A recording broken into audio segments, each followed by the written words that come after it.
Hi guys! Magandang gabi! Welcome back po dito sa Gandara SIU channel for Showbiz Update.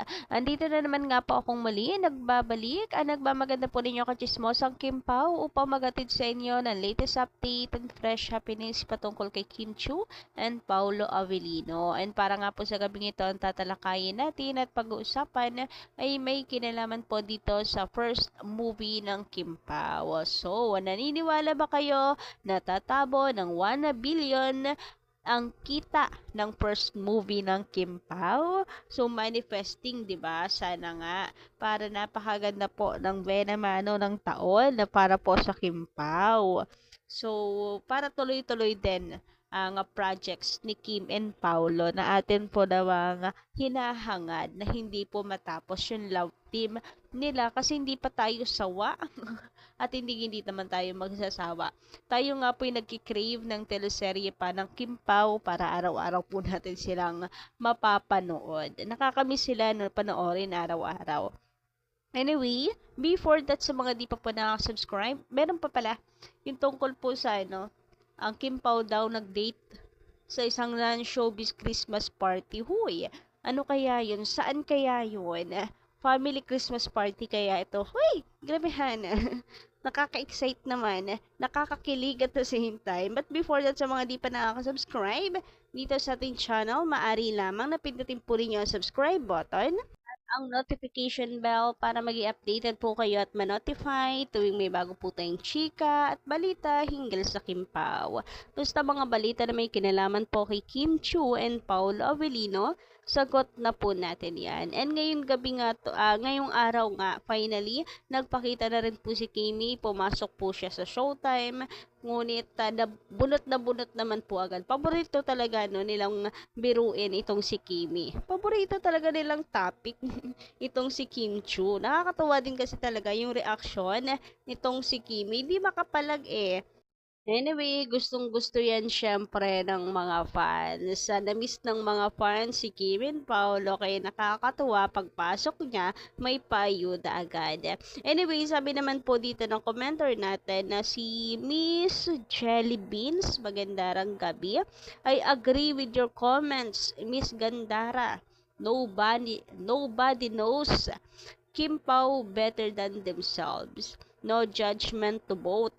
Just play or pray siguro, no? For their continued blessings. Na typo error lang po siguro pero pray siguro ibig sabihin niya dito. Anyway, yes po, hindi ako magsasawang paulit-ulitin na sabihin na kung meron man po na nakakakilala ng higit pa kay Paulo, ng mas malalim pa kay Paulo, sa ating mga fans at kay Kimi, si Kimi yon talaga. Kaya wag po tayong mag-judge agad-agad. Siguro pray na lang talaga na sana po ay may gabay ng Panginoon ang lahat ng magiging desisyon ni Kim Chu sa kanyang buhay. Dahil pati tayo apektado, syempre, kapag nasasaktan siya and ganun din kay Paulo, hindi lang po kay Kim, pag-pray din po talaga natin na sana, Lord, ibigay nyo kay Pao, si Kim Chu, ay, yung matagal na niyang hiling, yung ideal woman talaga niya. And I think naman ay si Kim na yon. Basta ipagkaloob ng Diyos ang talagang makakapagpasaya sa kanilang dalawa. Makakapagpasaya na they deserve. Minsan kaya masaya tayo sa mga bagay na hindi naman natin deserve kasi bulag tayo na ating mga nararamdaman. So, ayun lang naman. Pray po for Kim Pao.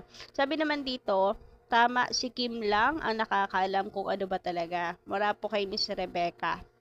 Si Kim, smart yan at di yan basta-basta magtitiwala sa lalaki. Ngayon pa, meron siyang trust issue na. So, ayun nga, trust lang din po kay Kimi. Matalino naman si Kim. Ako may tiwala kay Kim, kaya ako mapili niya si Paulo ay po ako, tiwala sa nitong si Kim Chu. Kumbaga ay taste. Sabi naman dito ni Miss Princess, pag-iyo, Pag-iyo, tama. Magandang gabi sa inyo, shoutout. Merry Christmas, Miss Gandara. Sa nakikita ko sa Kimpaw, totoong nagmamahalan sila. Nananalangin ako na sana ay maging sila habang buhay. Sana mahalin ng tapat ni Paulo si Kim dahil kamahal-mahal naman siya. Totoo yan, kamahal-mahal si Kimi. Sa nakikita ko kay Paulo, seryoso naman siya talaga. Seryoso talaga siya kay Kim. Sa Christmas party ng mga ka-gym ng Kim Pao, doon ako humanga talaga kay Paulo na mahal niya si Kim. Hindi niya iniwan, lagi nasa likod, lagi ni Kim si Pao. Para nga naman siyang bodyguard doon. Doon pa lamang, babae, tama ba ako? Na ang datingan, gusto talagang ipagsigawan ni Paulo yung sa kanila ni Kim. Baka hindi pa sila handa sa opinyon ko lang. Yes po, lagi nakagwardya si Paulo kay Kim. Alam mo na may feelings talaga siya for Kim Chu, hindi lang as co-worker. And ang sarap sa mata dahil they attract each other. Para po silang magnet. Namamagnet nila yung isa't isa. Lagi silang magkadikit. Samantala, narito naman po ang chika ng TWAR Abante Radio. So sabi nila dito, hindi magpapahuli at hahataw daw ang Kim Pao fans sa black screening ng movie nila Kim Chu and Paolo Avellino na My Love Will Make You Disappear. Naniniwala rin sina Ray Pumaloy at Dondon Sermino na aabot din sa 1 billion ang kikitain ng Kim Pao movie sa takilya. Huy, grabehan. Another success to ng Star Magic pag nagkataon ng ABS-CBN. And take note, parehas pang artist ng Star Magic. Yung kay Kat kasi and Alden, na merong GMA di ba? Pero ito solo ng Star Magic.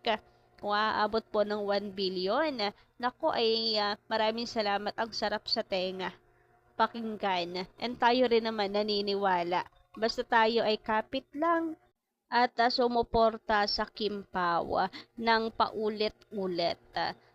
Kapag nagkataon, napakagandang buena mano para sa taong 2025 nito para sa Kim Pao. Alam niyo naman kung gaano kaganda yung 2023, 2024 ng Kim Pao. So, ngayong 2025, magandang simula at nangangamoy more projects sa kanilang dalawa. Ako guys ay looking forward for teleserye. Kayo ba? Sana may bagong teleserye for Kim Pao para araw-araw nating napapanood. Anyway, alam nyo ba, may chika pa dito. Nakalagay dito sa baba, Kim Pao magka-date sa Nana Showbiz Christmas Party. Huy, grabehan. Ano kayang ganap yon? Kaninong friends, group of friends, or kaninong pamilya?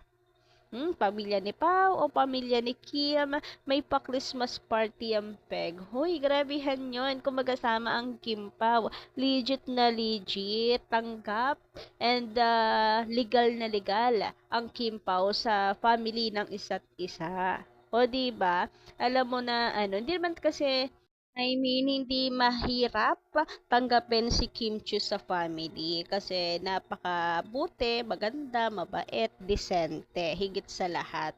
'Di ba?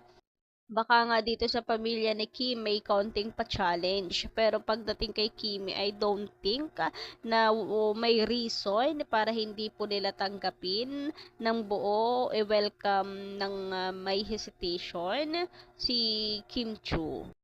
Kasi napakabuti, napakasipag, desente. Hindi rin makalat na babae itong si Kimi. Hindi siya PDA. Kung sa pamilya ng isa't isa, kung lang naman. Pero saan kayong tinutukoy dito na ng showbiz Christmas party? Pwede rin naman kasi sa mga kaibigan. Basta magka-date daw yung dalawa. Uy, grabehan yun. Wala na yan sa work ha? Ibig sabihin, Kim Pao is real.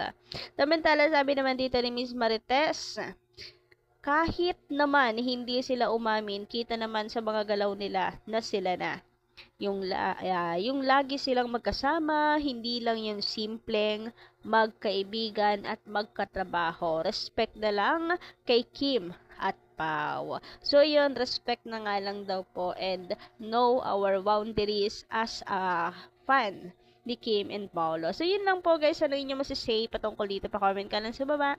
And don't forget to click the subscribe button and notification bell for more updates. Maraming salamat!